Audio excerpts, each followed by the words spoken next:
Welcome everyone. मी Sanjeev Devkota, Nipun channel स्वास्थ्य tips.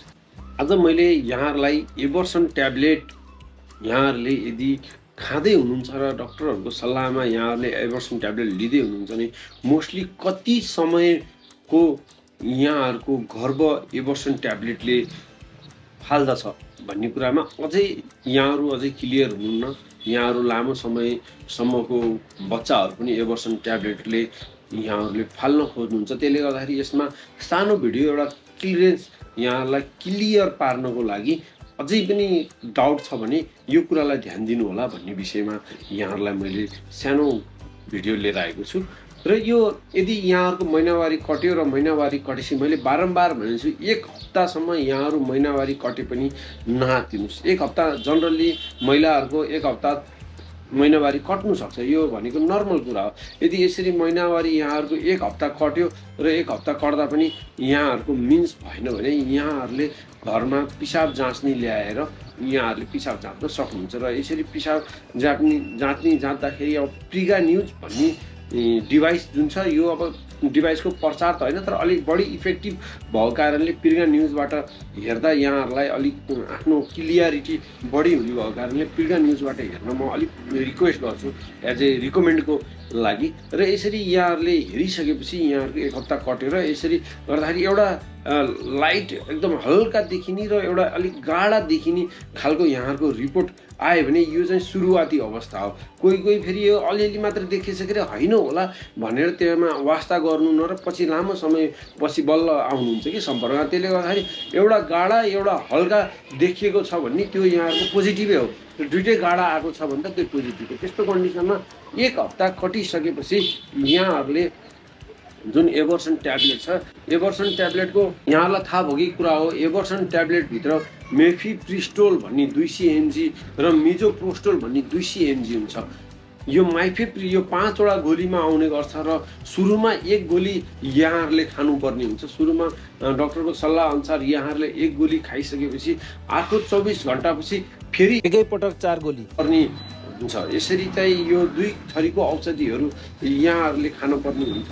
र यहाँहरूले यो औषधि खाइरहँदाखेरि यहाँहरूको कति समयको औषधि खाँदाखेरि बच्चा एबर्सन हुन्छ त नि भनेर यहाँहरूले थाहा पाइराख्नको लागि यो यहाँहरूको पालो खटेको भन्न खोजेको यहाँहरूको अघिल्लो महिनावारी भएको जहिले पनि डेटबाट हिसाब गर्नुपर्छ टोटल।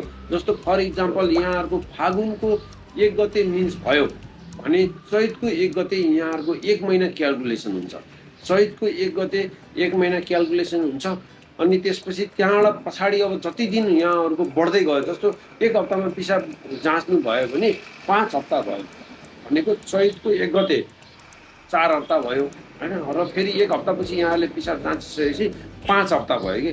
र टोटल यो दबाईले काम गर्ने भनेको यहाँहरूले खान मिल्ने अवस्था भनेको जम्मा 7 हप्ता हो। 7 हप्तासम्मको मात्र यो औषधिले काम गर्छ। यहाँहरूको 7 हप्ताको 49 दिनको यसले पर्फेक्ट काम गर्ने भनेको 49 दिनको हो। र कहीँ कतै 56 दिनसम्म लेखेको देख्नुहुन्छ र कहीँ कतै 63 दिनसम्म नि यहाँहरूले लेखेको देख्न सक्नुहुन्छ। तर यहाँहरूलाई मोस्टली सेफ भनेको 49 दिनसम्मको हो, त्यसपछि 56 दिनसम्मको हो र त्यसपछि 63 दिनसम्मको। र यहाँहरूले यसरी खाइरहँदाखेरि 63 दिनसम्मको खानालाई चाहिँ कहीँ कतै यहाँहरूले कतै मेडिकलहरूबाट औषधि बनाएर खाने मुड बनाइरहनु भएको छ भने सकभर यो औषधि मैले बारम्बार भनिरहेको छु, हजुरहरूले गाइनोकोलोजिस्टको सल्लाहमा अथवा अथराइज पर्सनको सल्लाहमा मात्रै यो औषधिहरू खानु होला।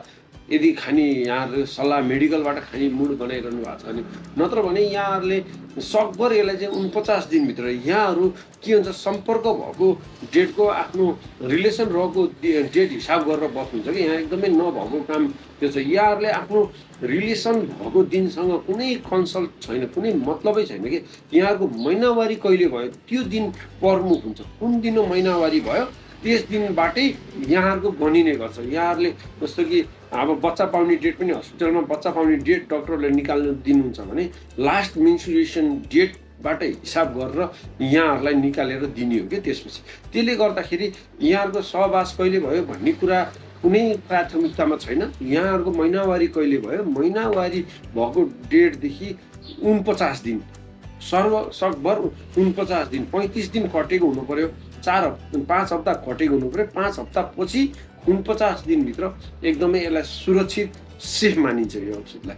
त्यहाँदेखि माथि पनि अब यहाँहरूलाई यदि आफ्नो डक्टरहरूले कन्सल्ट गरेर उहाँहरूलाई मुनासिब लाएर यहाँको स्वास्थ्य अवस्था राम्रो लाग्यो भने यहाँहरूलाई डक्टरहरूले दिन सक्नुहुन्छ। त्यसले गर्दाखेरि समष्टिगतमा लामो गन्थन नगरिकन यहाँहरूको महिनावारी अन्तिम महिनावारी भएको डेटदेखि लिएर 49 दिनलाई चाहिँ एकदम प्रभावकारी खानालाई मानिन्छ र 5 हप्तादेखि 49 दिन भित्रको ट्याक्कै यो टाइममा यहाँहरूले एबर्सन चक्कीहरू खानुहुन्छ भने यहाँहरूको लागि स्वास्थ्य, यहाँहरूको पाठेघर, यहाँहरूको शारीरिक अवस्था धेरै ब्लिडिङ नहुने, यसका साइड इफेक्टहरू यहाँहरूलाई धेरै नपर्ने खालको यो कन्डिसन हुने भएको कारणले गर्दाखेरि यो सानो भिडियो कति दिन त नि कहिलेदेखि काउन्ट गर्ने र कति दिनमा भित्र खाने भन्ने विषयमा यो सानो भिडियो ल्याएको थिएँ गाइस। यस्तै इन्फर्मेटिभ भिडियोको लागि मेरो निपुण च्यानल स्वास्थ्य टिप्स यहाँहरूलाई सब्सक्राइब गर्न म रिक्वेस्ट गर्छु। See you in another video. Bye bye.